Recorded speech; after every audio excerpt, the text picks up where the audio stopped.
करेंगे IRMS Titanic जहाज़ के बारे में। ये दुनिया का अपने टाइम का सबसे बड़ा जहाज़ था, RMS टाइटैनिक जहाज़। ये कैसे अगले ही दिन क्रैश हो गया था, यानी विथिन 2 डेज़ के अंदर ये पानी में सबमर्ज हो गया था। जिस कंपनी के मालिक ने ये दावा किया था कि कभी ना डूबने वाला जहाज़ है, यानी दिस इज़ अनसिंकेबल शिप, और वो कैसे ही सिंकेबल शिप बन गया। यानी अगले ही दूसरे दिन की रात करीब 11:30 बजे ये पानी में सबमर्ज हो गया, कम्प्लीटली सिंकेबल बन चुका था, यानी डूब गया था। और डूबने से इसमें करीब 1800-2000 लोगों की मौत हुई थी। एक बहुत ही इंटरेस्टिंग स्टोरी है, आज हम इसको आपके साथ शेयर करेंगे। एक्चुअली में उस टाइम क्या हुआ था, उस नाइट में हुआ क्या था जब ये एक्चुअली में ये जहाज़ क्रैश हुआ था, और एक्चुअली में कोई लोग इसको बचाने क्यों नहीं आया, कि जहाज़ क्या आसपास में कोई जहाज़ इसके था नहीं, या इस पर लाइफ सपोर्ट बोट नहीं अवेलेबल थी, क्या एक्चुअली रीज़न था। आज हम इसको समझने की कोशिश करते हैं कि एक्चुअली में ये हुआ कैसे था, मतलब सारा इंसिडेंट किस तरह से हुआ था।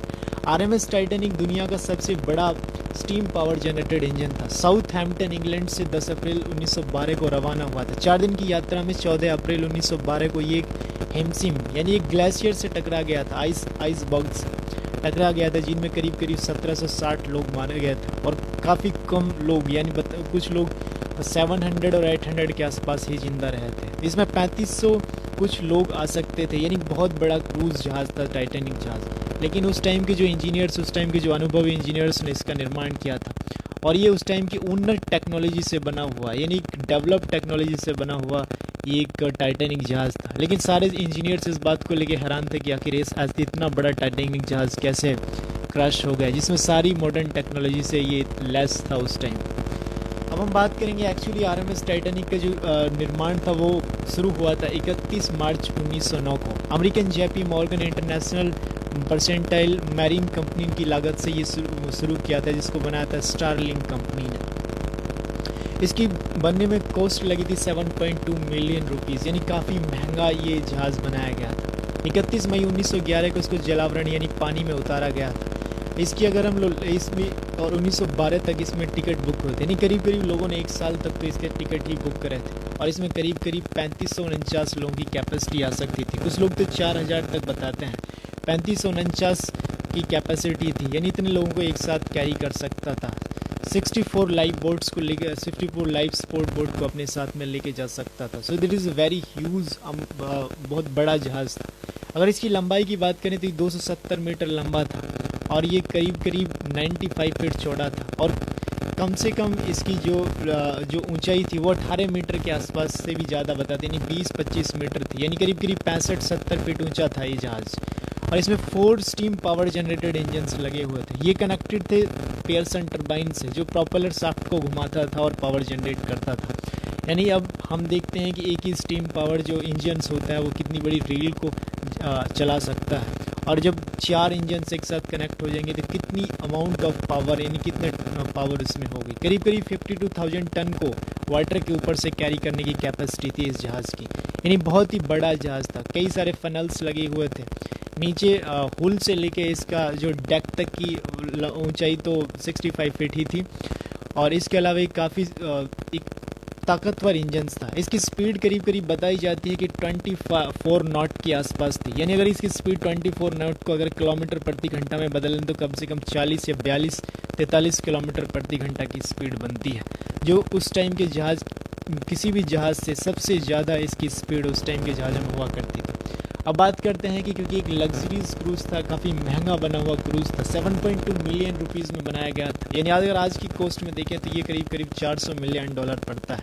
सो एक लग्जरीज क्रूज़ था अपने टाइम के। इसमें जो अपने टाइम के जो रईस लोग होते थे, बिजनेसमैन्स थे उस टाइम के, जो जिन पे बहुत ज़्यादा पैसा था, वही लोग इसका टिकट खरीद पाए थे, क्योंकि इसके टिकट की कॉस्ट काफ़ी महंगी थी।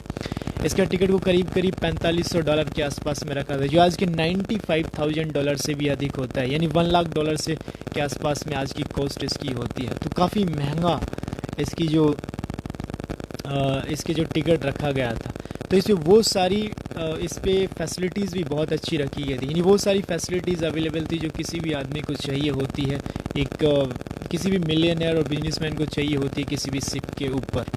तो इसके अगर हम लोग बात करते, इसमें एक इलेक्ट्रॉनिक स्नान गृह था, एक कैफ़े इस पे था, और इस पे एक लाइब्रेरी थी, कई सारी लाइब्रेरीज थी, और इस पे जिम्स अवेलेबल थी। स्विमिंग पूल्स थे, टेनिस कोर्ट्स इस पे अवेलेबल थे टेनिस खेलने के लिए। महंगे से महंगे फर्नीचर्स और ये सजावट के सामान इस पे थे। इसमें सबसे महंगा एक पार्शियन कैफ़े था। अपने टाइम का ये कहते था बहुत ही महंगा रेस्टोरेंट हुआ करता था पार्शियन कैफ़े। आज भी हम देखते हैं पार्शियन कैफ़े बहुत सारे रेस्टोरेंट्स में होता है, लेकिन ये उस टाइम को बहुत ज़्यादा महंगा ब्रांड हुआ करता था। इसमें टर्किश सनान गिरे भी अवेलेबल था, व्यायामशाला तो थी और स्कर्ट वगैरह भी थी। इसमें 3-4 बार्बर्स की दुकान्स भी थी, यानी वो सारी चीज़ों से लेस था जो होनी चाहिए। और महंगे से महंगे इसको डिजाइन किया गया था और लाइट्स महंगे से महंगे थे। रोशनी और लाइट देने के लिए शक्तिशाली 1500 वाट को मार्कोनो रेडियो से बिजली पहुंचाते थे, जिसकी मदद से अलग अलग पाली में काम कर रहे ऑपरेटर यात्रियों को संदेश का प्रसारण और अन्य जहाज़ों से निरंतर संपर्क रख पाते थे। प्रथम श्रेणी के यात्रियों को ऐसी सुविधाएं के लिए एक भारी शुल्क का भुगतान करा था, जो करीब 4800 के आसपास था, जो मैंने बताया आज के 1 लाख की कॉस्ट के बराबर है, यानी बहुत ही ह्यूज महंगा था। तो ये इसके डिज़ाइन था, और डिज़ाइन में सबसे इंटरेस्टिंग बात ये भी थी कि इसको डबल मैन्युफैक्चर्ड किया था। इसका हुल जो था उसको डबल बनाया गया था, यानी कि अगर एक इसका स्ट्रक्चर नीचे से कोई भी इस पर क्रीप हो जाएगा, कोई भी क्रैम्प या कोई भी कुछ अगर इसमें टूट जाएगा तो उसका सेकंड तक पानी नहीं पहुंच पाएगा। इसमें 16 कंपार्टमेंट थे दोस्तों, काफ़ी ह्यूज अमाउंट ऑफ ये उस टाइम का एक बहुत ही लग्जरीज क्रूज था। लेकिन आज समझने की बात करते हैं कि क्यों आखिर ये किस तरह से क्रैश हो गया था और कैसे इसमें जो इतने सारे लोगों की जान गई थी। ये एक बहुत ही बड़ा रहस्य है। आज हम इसको समझने की कोशिश करते हैं कि इतना बड़ा जहाज़ कैसे हो गया था। लेकिन सबसे बड़ी बात ये है कि अब हम इसको अगर समझाएं आपको, तो ये जहाज़ ने जो इसकी अपनी जो पहली जो इसने बोर्डिंग करी थी वो साउथहैम्पटन इंग्लैंड से अपनी यात्रा शुरू करी थी। करीब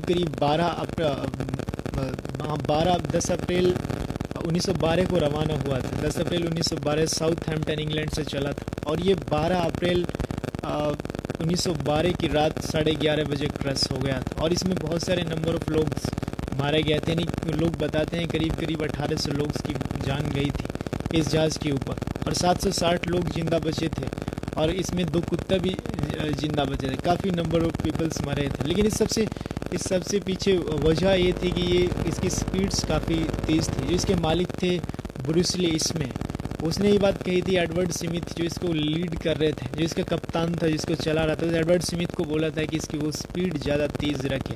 और ये सबसे बड़ा इसके रीजन्स यही बताया जाता है कि जब ये टकराया था तो इसकी स्पीड काफ़ी ज़्यादा थी। हालांकि 1 मिनट पहले जिसके ऊपर लोग बैठे हुए थे, जिसके ऑफिसर्स ऊपर इसको निगरानी में रखे हुए थे कि चीज़ आगे से नहीं आई, उन्होंने 1 मिनट पहले इनको सचेत तो किया था कि आगे से आइस बग आ गया, लेकिन तब तक स्पीड ज़्यादा तेज़ होने के बाद रुक नहीं पाया था।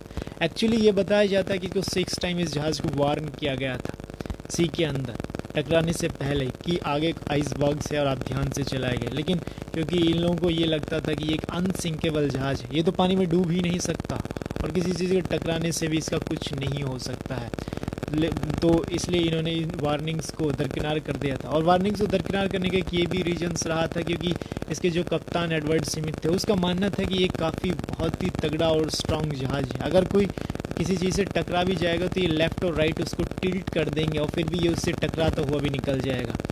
लेकिन ये बताया जाता है कि जिस आइस बग से ये टकराया था वो करीब 10,000 साल पहले ग्रीनलैंड से अलग टकरा के अलग हुई थी, और इसमें एक छैंड हो गया था। करीब 11:40 से ये डूबना शुरू हुआ था, और 2:20 पे ये पानी में कंप्लीट सबमर्ज हो गया था। जिस पानी में सबमर्ज हुआ था उस पानी का टेम्परेचर -2 डिग्री सेल्सियस था।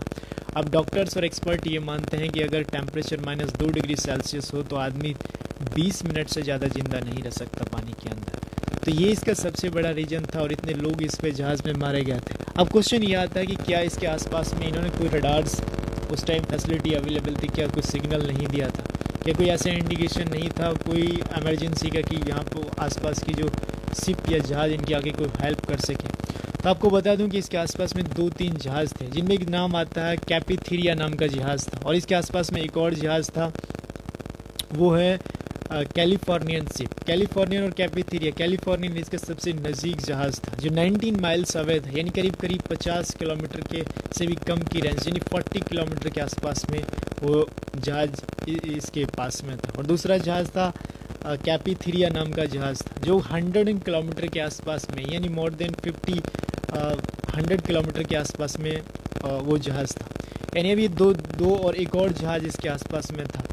अब ये जो जहाज़ जो हम देख रहे थे, ये इन्होंने इंडिकेशंस इसको मिले नहीं। जैसे ही ये जहाज़ टकराया था, इसके ऑफिसर्स जो सबसे ऊपर थे, उन्होंने 11:39 पे जाके एडवर्ड स्मिथ को वार्न किया था कि वो इसको रोकें, लेकिन तब तक वो रोक पाता तो लेट हो गया था और उसे टकरा चुका था। उसके बाद जो इस पर और अन्य जो ऑफिसर्स मौजूद थे, उन्होंने लगातार सिग्नल्स दिए थे इमरजेंसी के कि कोई उनकी आगे हेल्प कर सके, लेकिन इनका किसी से कांटेक्ट नहीं हुआ था। काफ़ी टाइम बीत गया था और करीब 12 बजे के आसपास में ये कैपेथेरिया नाम का जो जहाज़ था उससे कांटेक्ट हो पाया, जो को करीब उस टाइम 100 किलोमीटर के आसपास के डिस्टेंस में था। और हालांकि जो 40 किलोमीटर के आसपास जो कैलिफोर्नियन शिप था, वो उनको इसके एक्टिविटीज़ ये नहीं पता था कि इतना बड़ा इंसिडेंट हो गया था। जैसे क्योंकि वो इस चीज़ के अवेयर थे कि टाइटैनिक दुनिया का सबसे बड़ा जहाज़ था। जैसे ये नीचे से जो ऑफिसर्स थे वो लगातार सिग्नल्स दे रहे थे इमरजेंसी का, और जो ऊपर से जो इस पे आदमी थे, इनके पास सेलिब्रेशन की बहुत सारे पटाखे वगैरह थे, और इस जहाज़ के अंदर 8 मिसाइल्स बताई जाती थी। इन 8 मिसाइल्स को फायर किया था लोगों ने मिलके, ताकि कोई समझ सके कि इसमें इमरजेंसी है और कोई दिक्कत है और कोई आके हमें बचा ले। लेकिन एक्चुअली में जो ये कैलिफोर्नियन शिप था जो 19 माइल्स अवे था, ये एक्चुअली समझ रहे थे कि ये जो जहाज़ है, यानी ये जो टाइटैनिक जहाज़ पे लोग सवार हैं और ये अपनी लाइफ का एंजॉय कर रहे हैं, ये एक्चुअली सेलिब्रेशंस कर रहे हैं पटाखे और मिसाइल्स चला के, इसलिए उन्होंने इसको दरकिनार कर दिया और इनकी तरफ ध्यान ही नहीं दिया। लेकिन बाद में जब ऐसा हुआ था, जैसे कैपेथेरिया जहाज़ को पता पड़ा, तो जब वो करीब 40 किलोमीटर्स रह गया, तब उन्होंने इस जहाज़ से कांटेक्ट करने की कोशिश करी, तब ये सारे के सारे मिलके वहाँ पे आके पहुँचे। लेकिन तब तक देर हो चुकी थी, क्योंकि ये जहाज़ करीब 11:40 पे पानी में डूबना शुरू हुआ था और 2:20 पे कंप्लीट पानी में सबमर्ज हो गया था, यानी विद इन 2.2 आवर के अंदर पानी में डूब गया था, जिसका मालिक ने दावा किया था कि ये जहाज़ कभी पानी में डूब ही नहीं सकता। वो एक्चुअली में 2-2.5 घंटे से ज़्यादा नहीं टिक पाया और पानी में डूब गया, और इस पर 1700-1800 लोग मारे गए थे और करीब 800 लोग ही जिंदा बचे थे, और इसमें 2 कुत्ते भी जिंदा रहे थे। लेकिन बड़ी चीज़ ये थे कि आखिर क्यों इनके पास कोई ऐसे इमरजेंसी इक्विपमेंट नहीं थे, लाइफ बोट्स क्यों नहीं थी उस टाइम जब इतना बड़ा जहाज़ था। इस जहाज़ पे 64 लाइफ सपोर्ट बोट आ सकती थी, लेकिन इसके जो कैप्टन्स हैं और जो मालिक थे, जिसके मालिक थे ब्रूस ली, उनका समझना ये था कि एक अनसिंकेबल है, ये तो कभी ना टूट सकता है और ना ही पानी में डूब सकता है, तो कोई लाइफ सपोर्ट बोट ले जाने की ज़रूरत ही नहीं है। तो इन्होंने कुछ चीज़ को कैरी ही नहीं किया और कुछ चीज़ लेके ही नहीं गए अपने साथ, और जब लेके नहीं गए तो यहाँ उनके अपने साथ में सिर्फ इनके पास 22 कुछ ही लाइफ सपोर्ट बोट को लेके गए थे। कुछ लोग बताते हैं कि 22 लाइफ सपोर्ट बोट इनके पास उस टाइम अवेलेबल थी। इन 22 जो इस पर टोटल जो लोग थे उसके हिसाब से ये काफ़ी ज़्यादा कम थी। टोटल जो लाइफ सपोर्ट बोट थी काफ़ी ज़्यादा कम थी और इस पर कुछ ही लोगों को बचाया जा सकता है। एक स्टडी के अनुसार ये माना गया है कि जो फर्स्ट क्लास का जिन लोगों के पास टिकट था उनको ज़्यादा सेव किया गया था, और 55% जो सेकंड क्लास के लोग थे वो इस पे मारे गए थे, और इसमें ज़्यादातर लोग बचने वाले बच्चे और लेडीज़ थी, क्योंकि आदमी इस पे खड़े रहे। उन्होंने सोचा कि पहले बच्चे और लेडीज़ को बचाया जाए, और आदमी इस पे खड़े रहे थे और वो इस पर मर गए थे। यानी बताया जाता है कि काफ़ी नंबर ऑफ लोग इसमें मरे थे, तो ये इसका सबसे बड़ा रीजन्स था मरने का। यानी इससे ये एक स्टोरी ये निकल के आती है कि अगर किसी आदमी को इतना कॉन्फिडेंस नहीं होना चाहिए कि लाइफ में कब क्या हो जाए, वी डोंट नो। हमें रियली ये नहीं पता कि व्हाट हैपन नेक्स्ट, कल क्या होगा या आने वाले क्षण में क्या होगा। यानी हमें किसी चीज़ पे इतना ज़्यादा घमंड और गुमान नहीं करना चाहिए। इसके जो ये लोग मानते थे कि एक बहुत मॉडर्न मैन्युफैक्चरिंग टेक्नोलॉजी से बना हुआ जहाज़ है, ये तो कभी डूब ही नहीं सकता। लेकिन कैसे खुदा ने उसको विद इन 2 आवर के अंदर 2 आवर 20 मिनट के अंदर पानी में कंप्लीट सबमर्ज कर दिया था, और कितने नंबर ऑफ लोग की डेथ हुई थी। तो इसलिए कहीं भी कोई भी आदमी को इतना कॉन्फिडेंस में बातें नहीं करनी चाहिए। तो अगर आपको ये वीडियो अच्छी लगी हो तो प्लीज़ हमारे वीडियो को लाइक करें और चैनल को सब्सक्राइब करें। Thanks for watching video, thank you.